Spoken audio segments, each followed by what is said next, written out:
O melhor da vida. É o melhor da vida, não é? O que é o melhor da vida para mim? O melhor da vida para mim é estar assim. Muito bem. O melhor para mim está aqui na Bíblia. O melhor para mim. Eu amo a minha Bíblia. Eu amo a minha Bíblia. Podia contar a minha história da minha Bíblia. A minha Bíblia tem uma história. Tem uma história. É uma história que eu andava sem Bíblia ainda. Não conhecia a Bíblia. E pedi a Deus: Senhor, eu quero conhecer o Teu livro. Quero conhecer a Tua Bíblia. Quero conhecer a Tua Palavra. Mas eu nunca sabia que havia a Bíblia assim como a tenho hoje. Eu tinha aqui 19, 20 anos. 19, até muito menos. Acho que eu tinha 15 ou 16 anos e li algo sobre a Bíblia, mas não era a Bíblia. Como é que foi? Eu estava a passar no Porto e deram-me uns folhetos que falavam sobre a perseguição, sobre uns esconderijos que a pessoa tinha-se que refugiar nos montes e levar comida, e depois que Deus ia pisar no lagar as uvas, era o dia do juízo. Mas isso era uma banda desenhada. Mas eu nunca liguei àquilo, porque aquilo nem era muito conhecido por mim. Mas eu fiquei com esta mensagem. Já foi há 40 anos. Eu lembro-me disso. Isso está em Apocalipse. Embora eu não me convertesse a nenhuma igreja, naquela altura, com 16, 17, 8, 19 ou 15 anos, por aí, mas eu lembro-me que orava muito e pedia a Deus: Senhor, dá-me a Bíblia, quero ler a Tua Palavra. E quando via-me aflito ou em perseguição, ou em lutas, ou perdido, ou olhava para qualquer coisa que não sabia o que era, o significado, assim: Senhor, eu quero conhecer-te, eu quero conhecer-te. E realmente eu não sabia quem era Deus. Eu desconhecia completamente a Palavra de Deus. Até que um dia eu comprei uma Bíblia. Foi esta. Já não tenho as capas. Ela já pus duas ou três vezes umas capas feitas por mim. E comecei a estudar a Bíblia, comecei a ler a Bíblia. E como é que eu comecei a ler a Bíblia? Comecei a ler a Bíblia porque conheci o Fernando Vasconcelos, da Igreja de Canelas, Adventista. Ele era Adventista. Ele começou-me a falar dos 10 mandamentos, do sábado, de tudo. E eu comecei-me a interessar. Claro que houve uma guerra, eu fazia muita guerra às religiões, tudo que era religião eu combatia. Muito antes de ser crente, mesmo como eu sou agora, eu fazia muita guerra. Fazia guerra a todas as igrejas, tanto católica como protestantes, como tudo. Eu fazia tudo para mim era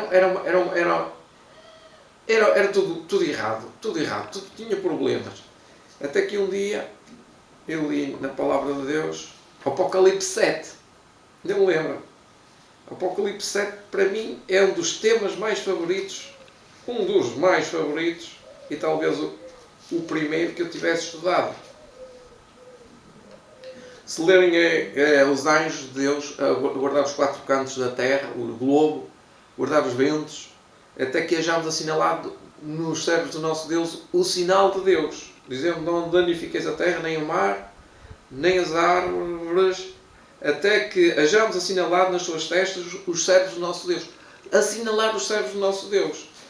E Jeremias, no capítulo 31, que é um capítulo muito, muito bonito, fala: mas farei um concerto com a casa de Israel. Depois daqueles dias, diz o Senhor, porei a minha lei no seu interior e no seu coração escreverei a minha lei. Este é o episódio mais central da Bíblia. Deus diz, porei a minha lei no seu interior, no seu coração, e a escreverei no seu coração. E eu serei o seu Deus.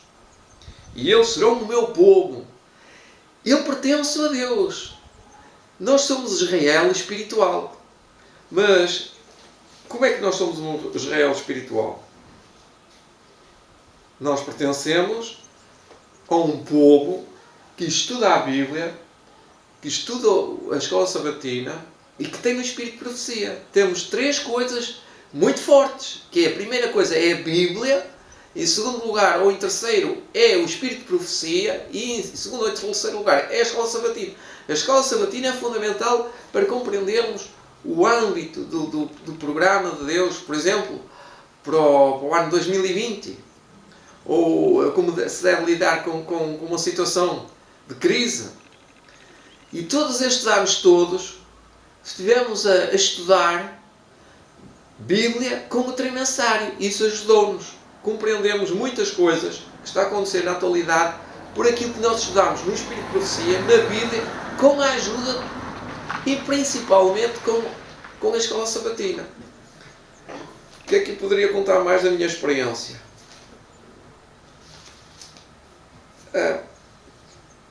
Toda a nossa experiência é diferente. Cada um tem uma experiência. A minha experiência com a Bíblia é esta que vos contei. E uma que hoje me lembrei é esta, que Deus tem garantidamente uma verdade eterna. Não há duas verdades. As 27 doutrinas fundamentais, que agora acrescentámos uma, que é a 28, que é o grande conflito, as 28 crenças fundamentais que devem ser estudadas, é o âmbito do nosso programa.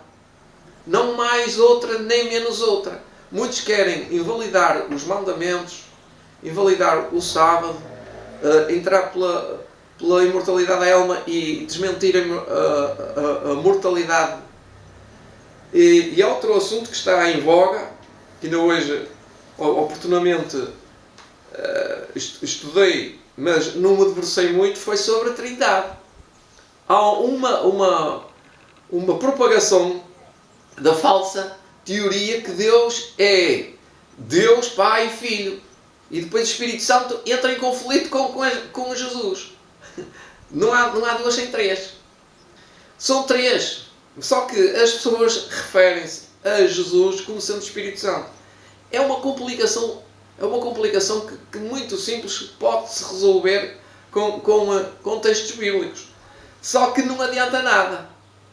Porque eles vão dizer sempre o contrário. Vão dizer que é o Espírito Santo, que é os anjos, vão dizer que o Espírito Santo é Jesus, vão sempre andar à volta e nunca vão conseguir esforçar-se para atingir o objetivo. Se não querem a verdade, é claro que não são obrigados a querer a verdade. Olha o que leio, ou que releio, o que nós lá costumamos ler tantas vezes, e eles não conseguem ler, não conseguem entender o que leem.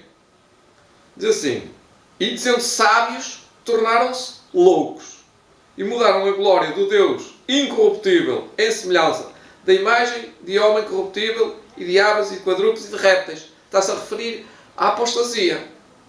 Pelo que também Deus os entregou às concupiscências de seus corações, à imundícia, para desonrarem entre si os seus corpos. Pois mudaram a verdade de Deus em mentira e honraram e serviram mais a criatura do que o Criador, que é bendito eternamente. Pelo que Deus os abandonou às paixões infames. Portanto, se não querem a verdade, como eles não se importaram com a verdade, ter conhecimento de Deus, assim Deus os entregou a um sentimento perverso para fazerem coisas que não convêm. A verdade é que Deus é um Criador que sempre esteve em consonância com o Espírito Santo. Ou seja, o Espírito Santo foi sempre uma pessoa que esteve sempre a trabalhar com Deus. Ou seja, com o Espírito Santo não se brinca. É muito sério o assunto. Porque Jesus disse: podem pecar contra Jesus, pode ser perdoados os pecados, mas contra o Espírito Santo não há perdão de pecados. Portanto, duas pessoas diferentes que se pode cometer o pecado. Pode-se cometer o pecado contra Jesus e ele diz que perdoa. E contra o Espírito Santo não se pode cometer pecados, porque ele não perdoa. Porquê que não perdoa? É muito simples. Em Gênesis 6 diz que o meu Espírito não contenderá mais com o homem. Porquê? Porque o homem perdeu o Espírito Santo. O Espírito Santo não pode contender com uma pessoa que já não quer. O homem deixará de ter o Espírito Santo. E Ellen White explica muito bem que no fim sobra dois grupos. O grupo que tem o Espírito Santo e o grupo que tem os demónios, que tem os espíritos. Só há dois grupos. Agora, como é que eu posso provar que o Espírito Santo é Deus? Só sozinho eu não posso. Eu sou um ser humano. Só com a ajuda de Deus. Eu não estava para tratar deste assunto. Eu estava para apresentar a minha experiência da Bíblia. Há três coisas importantes neste mundo. Há três coisas importantes. É Deus, o Pai, o Filho e o Espírito Santo. Neste mundo, ninguém pode duvidar que existem três pessoas. Quem duvidar está a dar amarradas contra o trono da graça. Então, como é que pode andar a dar amarradas contra o trono da graça? Hebreus 11 diz assim: Deus, vamos ler Hebreus, por exemplo. Ora, a fé é o firme fundamento das coisas que se esperam e a prova das coisas que se não veem.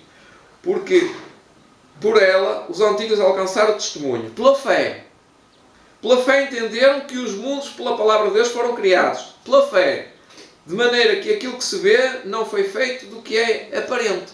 Aquilo do que é feito, o mundo, não é feito pelas coisas aparentes. Foi feitas com quem? Com Jesus. Pela fé. E há um texto que eu não encontrei aqui, que é Deus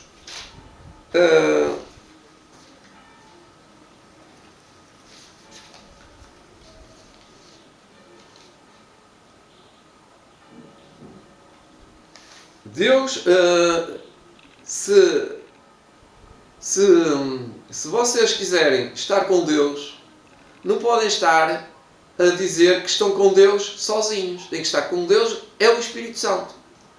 Porque Jesus deixou o Espírito Santo.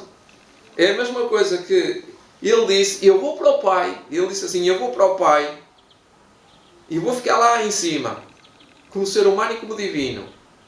Mas eu vos enviarei uma pessoa em meu nome, que é o Espírito Santo. Esta é a carreira académica que eu aprendi, que não pode ser mudada. Quem luta contra isto está a lutar contra Deus. Então Jesus disse: eu vou para o meu Pai, ele vai ficar lá, ele ficou lá, ele foi para o céu, e ele disse: eu vou-vos enviar o Espírito Santo, o outro Consolador, não sou eu. Ele estava a dizer que não se referia a ele. E Jesus disse que ele convencerá. E ele quem? O Espírito Santo. E ele ensinará. Ele quem? O Espírito Santo. E ele guiará. Quem? O Espírito Santo. Portanto, o Espírito Santo é o modelador, é o transformador, é o guia, é aquele que planeia e que dá a conhecer a doutrina, é que dá a conhecer o caminho, é que dá a conhecer a verdade, o que é que deve fazer ao comer, o que é que deve falar, o que é que deve pensar, o batismo que tem que ter. Portanto, a comunhão com Deus é através do Espírito Santo, não temos outro meio. Romanos 8:8 até fala nisso. Há muitos textos. Romanos 8:8 diz assim: e nós somos filhos, somos logo herdeiros, também herdeiros de Deus, e co-herdeiros de Cristo. É em Romanos 8.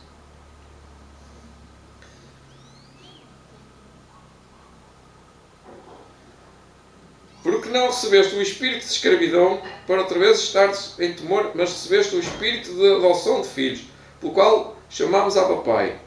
O mesmo espírito testifica com o nosso espírito que somos filhos de Deus. Outro texto.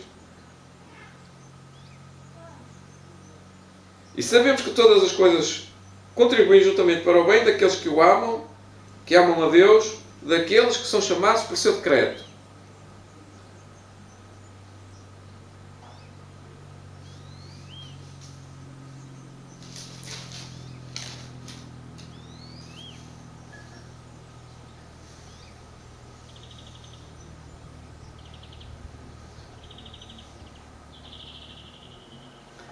No versículo 26 do capítulo 8 de Romanos diz: e da mesma maneira também o Espírito ajuda às nossas fraquezas, porque não sabemos o que havemos de pedir como convém, mas o mesmo Espírito intercede por nós, como com gemidos inexprimíveis. Ora, e aquele que examina os corações sabe qual é a intenção do Espírito, e ele, que segundo Deus, intercede pelos santos. Ele aqui é o Espírito Santo. E da mesma maneira também o Espírito nos ajuda nas nossas fraquezas, porque não sabemos o que havemos de pedir. Quando nós fazemos uma oração, quem nos assiste é o Espírito Santo. E o Espírito Santo vai ao céu e intercede. Intercede como ele pode. Ele pode, só ele é que pode interceder, o Espírito Santo.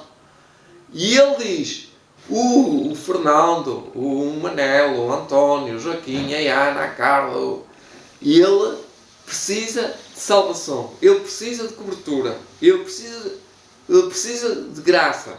Então eles, como aquele gemido que ele faz, intercede. E da mesma maneira também o Espírito ajuda as nossas fraquezas. Agora, não sabemos o que havemos de pedir, como convém, mas o mesmo Espírito intercede por nós com gemidos inexprimíveis. Mas querem ver que isto atua aqui na nossa mente, no nosso pensamento? Olha aqui, em Efésios 6, diz assim ao fim, Efésios 6, capítulo 6, versículo 12.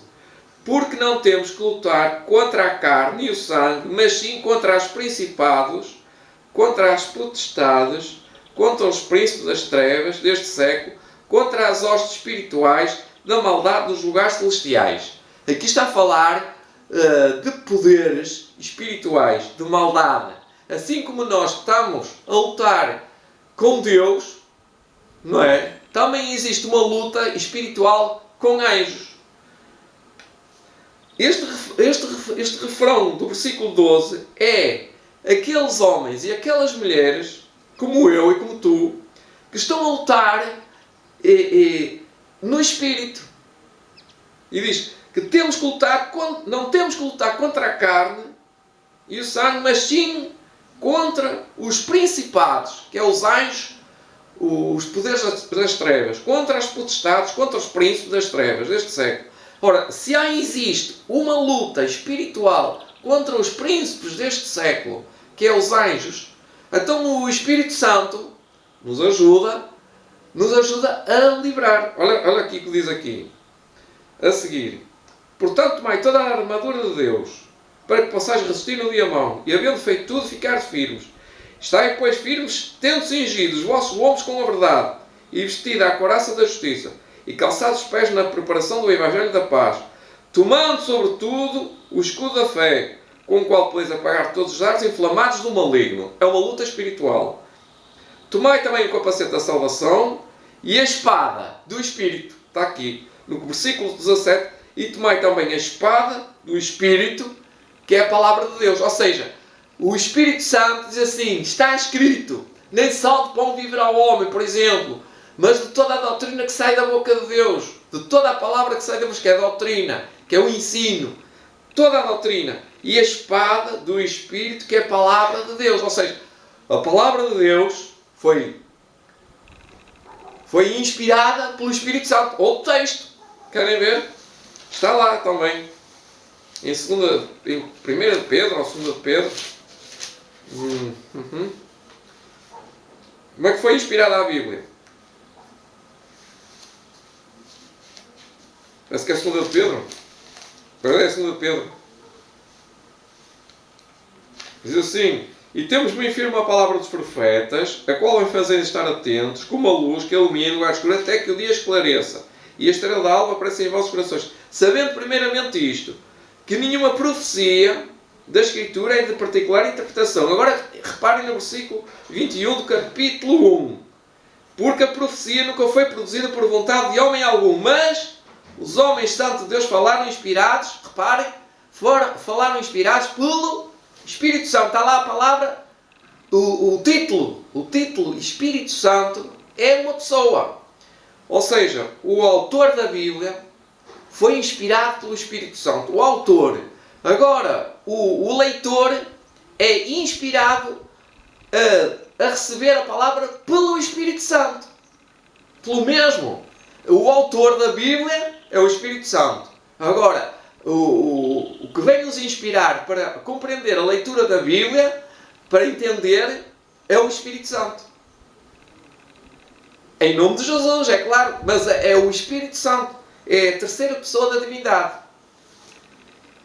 Ora, isto é tão importante que deixar isto de lado é fazer uma macacada na Bíblia.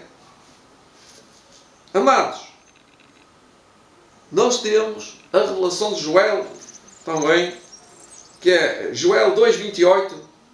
Toda a gente devia conhecer Joel 2,28. Mesmo os adventistas, todos conhecem. Mas se alguém não conhece, eu tenho um texto fundamental para também dizer como é que nós podemos sintonizar-nos com o Espírito Santo. Deixa eu ver se eu encontro o texto, só para está aqui, 2,28. Exato. E há de ser que derramarei o meu Espírito, que é o Espírito Santo, sobre toda a carne. Todos recebem o Espírito Santo. Todos. Agora, todos são chamados, mas poucos escolhidos, não é? Toda a carne. E vossos filhos e vossas filhas profetizarão, e os vossos velhos terão visões e sonhos, e vossos mancebos terão visões. A primeira parte, que é o que me interessa, e há de ser que depois daquele dia que é agora, chegou, depois de tudo, depois que foi a história decorrida, depois da Idade Média, depois da perseguição, depois da Reforma, depois no fim, e há de ser depois, que é no fim, derramarei o meu Espírito em grande profusão, em grande plenitude e grande poder. Meus amigos, não me digam que isto é contraditório. É a força, o poder de Deus. É o Espírito Santo.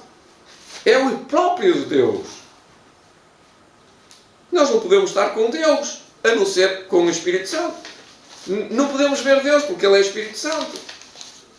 Mas podemos sentir os seus efeitos, como diz a Bíblia, e diz Apocalipse 18:1. Olha, veja como é que ele vai atuar. Depois destas coisas, outra vez, depois daqueles dias também, em 18:1 do Apocalipse, assim, depois destas coisas, vi descer do céu outro anjo, que é o quarto, que tinha grande poder, e a terra foi iluminada com a sua glória. E este anjo era sem mais nem menos que derramamento do Espírito Santo. É o poder de Deus nos seus filhos. Eles vão encandecer, como Moisés desceu do Monte Sinai. Eles vão refletir o rosto do céu, vão refletir a imagem do céu. Eu não tenho essa experiência. Vocês vão senti-la, vocês vão vê-la, e quando sentir, vão dizer: este é o derramamento do Espírito Santo, que convence o mundo do pecado. E vai dizer quais são os pecados. Este é o pecado. E vai descer e diz, no capítulo 18, diz qual é um dos pecados principais. E ouvi, ele está a ouvir, outra voz dizendo do céu, outra voz que é a voz do Espírito Santo, do céu, que dizia, através da boca dos seus servos, através do Espírito Santo, eles dizem: sai dela, povo meu. Só quem tem o Espírito Santo é que pode dizer uma mensagem. Pode trabalhar com uma mensagem. Ninguém pode usar o Espírito Santo. O Espírito Santo é que tem que usar o mensageiro. E esta semana ouvi um vídeo que queria pedir o Espírito Santo para fazer línguas, para bilingue. Eu acho que isto não bate certo. Quando foi ver, era línguas. Nós não podemos usar o Espírito Santo, como Ellen White citou, e muito bem. O Espírito Santo é que tem que nos usar. E ouvi descer do céu, e ouvi outra voz do céu que dizia: sai dela, povo meu, para que não sejas participante dos seus pecados e para que não incorras nas tuas pragas. Apocalipse 18:4. A Bíblia é só pelo poder do Espírito Santo que pode ser revelada a cada um de vós. Por isso, esta é a minha experiência, este é o povo da profecia. Amém? Obrigado. Deus te abençoe.